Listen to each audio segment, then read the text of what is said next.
Good morning. Thank you for joining me for Walking with the Word today.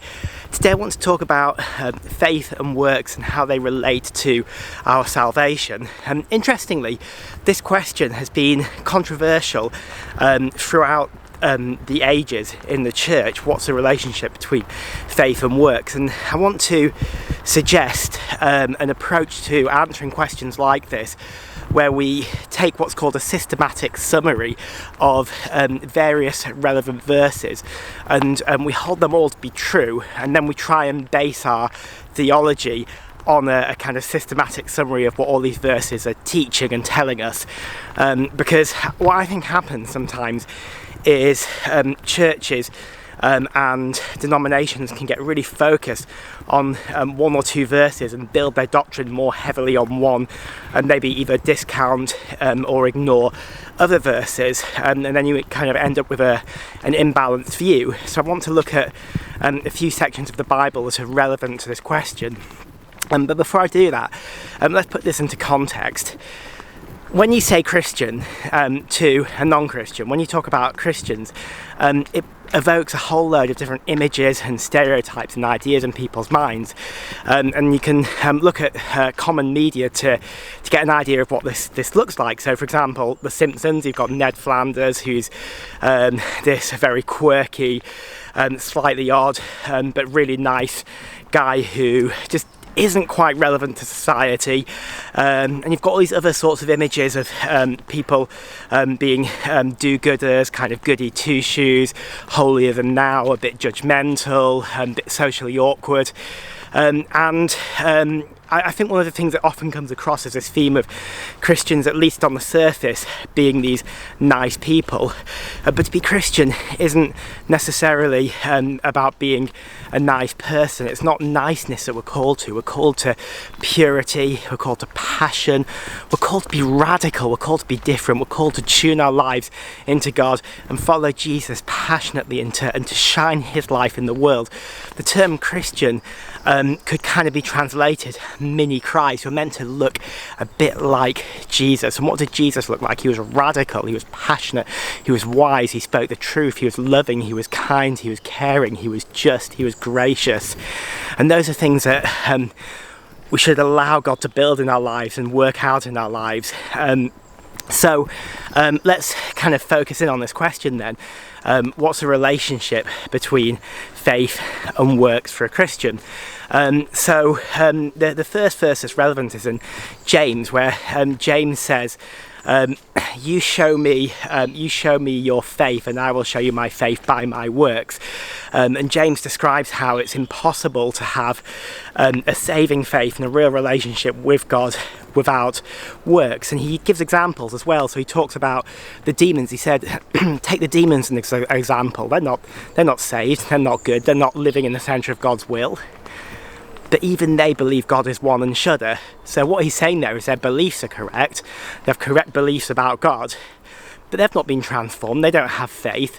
So I think what James is trying to say here is he's saying that kind of this faith on its own isn't enough. But at the same time, and we see something that on the surface looks a bit like a contradiction, where Paul continually repeats this idea that we're saved by faith. So for example, in Romans 10, 9 and 10, Paul says, if you believe in your heart and you confess with your lips that Jesus is Lord, then you will be saved.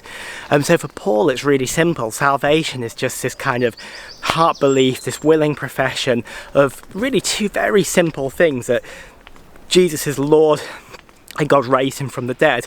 Now when you reflect on that, they're not actually single beliefs. You can break them down into other things. So for example, when we're talking about Jesus being Lord and God raising him from the dead, that does assume other things about God existing, God caring about the world, and God revealing himself through Jesus Christ, Jesus being a real historical person who gave real teaching. So there is some knowledge that comes with that.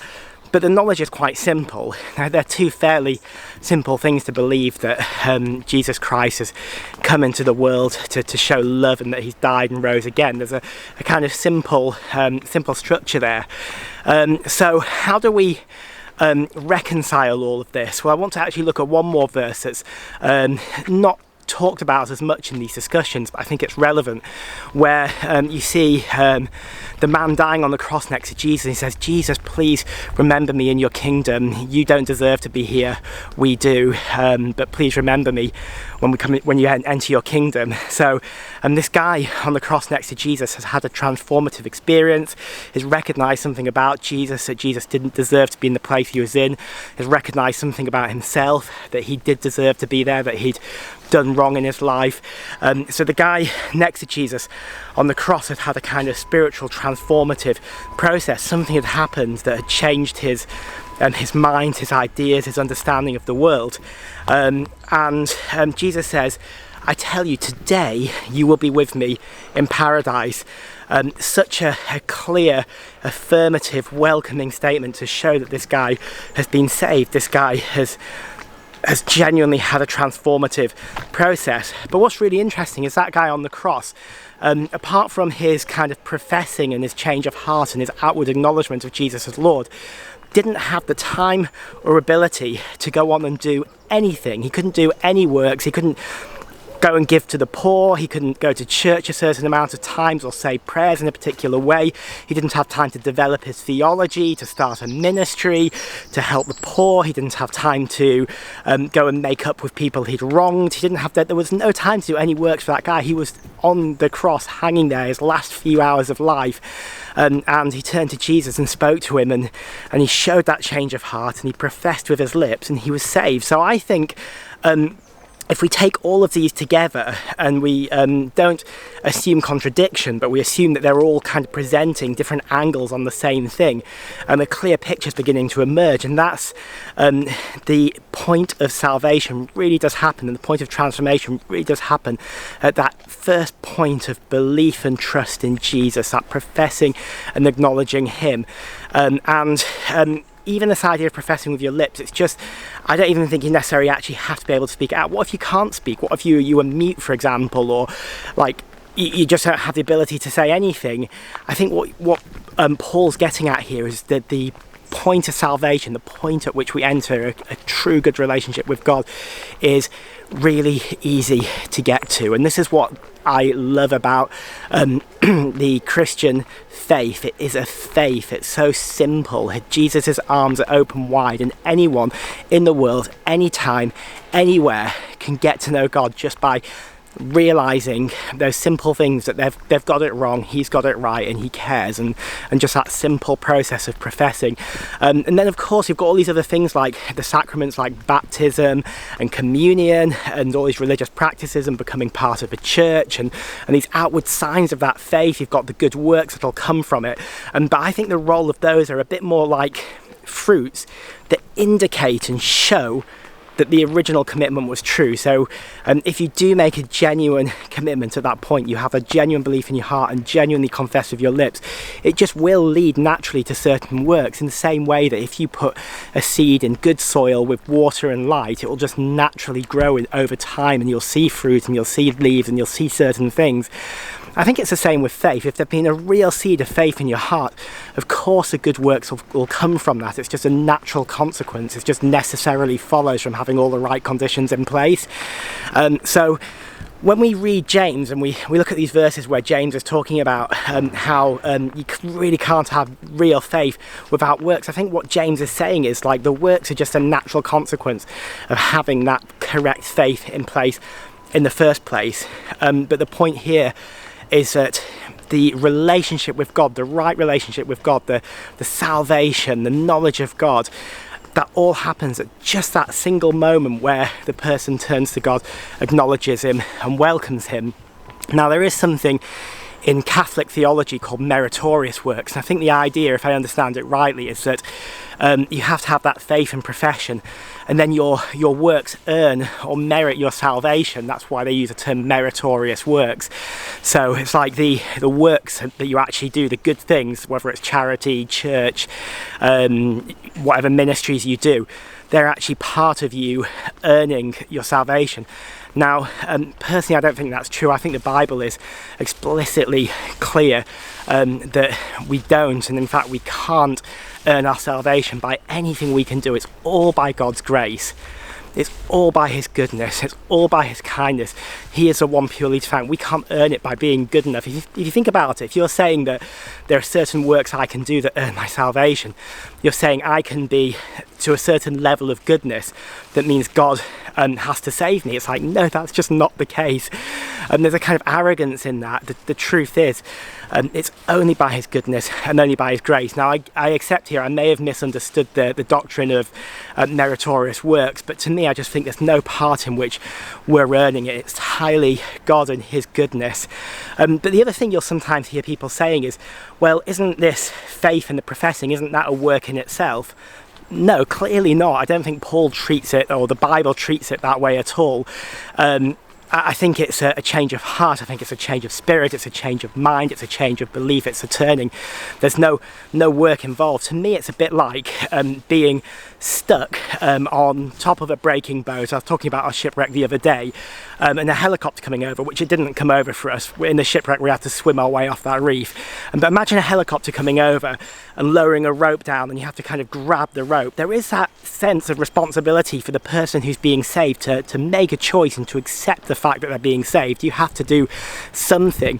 But who does the thanks go to? Who does the credit go to? Who does the glory go to? Surely it goes to the people who have made the initiative and taken the effort to come and save and rescue you. You couldn't rescue yourself. In that situation on that broken boat, you were entirely powerless to rescue yourself, and there's no works you could have done to get out of that situation. You were vulnerable, you were in danger, and your life was threatened, and had they not come and done that, there would be no way you could be saved. But yet there was still that response. You still had to kind of grab the rope and take some kind of initiative and have some part in it, and that's because God's given us freedom. Yes, he's made a way. He's put a rope down. He sent Jesus. He's made a way to save us. The world is a mess, and to be honest, when I look at my own life and we look at our own lives, we know our lives are a mess too. But Jesus has come, the rope has been lowered down. All we need to do is kind of grab onto it. It's a really simple thing. And I think if you don't take anything else away from this today, I know I've got into lots of different verses and theology and all that sort of stuff, the only thing that you really need to take away from this is it is so simple and it's so easy. God has not made salvation far from us or hard to obtain or difficult to get. It's open and available to anyone, anywhere in the world who just is willing to grab out to that rope. And I just believe that God is revealing himself to people around the world in different ways and different means, just trying to reach out and trying to communicate his love and his kindness and his favour and his goodness to people, trying to show them that rope that is so close to them, completely within everyone's range to grab and be saved. Now, if you're listening to this and you haven't grabbed that rope before, if you've not welcomed Jesus into your life, and you feel like you'd like to do that, please join me in a prayer. And if you have done, just join me in the prayer anyway, to thank God for his salvation. Please do that. And if this is new to you, if you haven't done that, if you're committing your life to Jesus today, tell someone, get connected with a church, get connected with a body, talk to people about what's happening, just to kind of help you reflect and give you some accountability. You could drop me a message, you could write hi under the video and tell me that you're on that journey. But let me pray. Father, I just pray for anyone who's watching this today who's feeling drawn and called and wants to grab out to you. Thank you that you have made it easy for us, that you've sent the rope right down so it's within everyone's reach.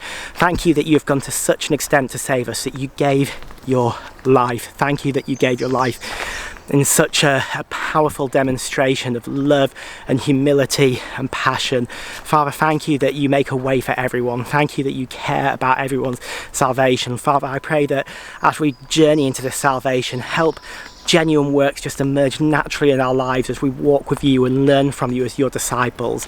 Thank you that you care for us. Thank you that you call us into not just church, but you call us into a discipling relationship with you, a real spiritual relationship that'll flourish and grow as long as we continue to keep our eyes fixed on you. Lord, bless anyone who's listening to this today, and continue to reveal yourself to them. In Jesus' name, amen. Okay guys, I'm going to head off now. Have an amazing day. God bless you. See you tomorrow.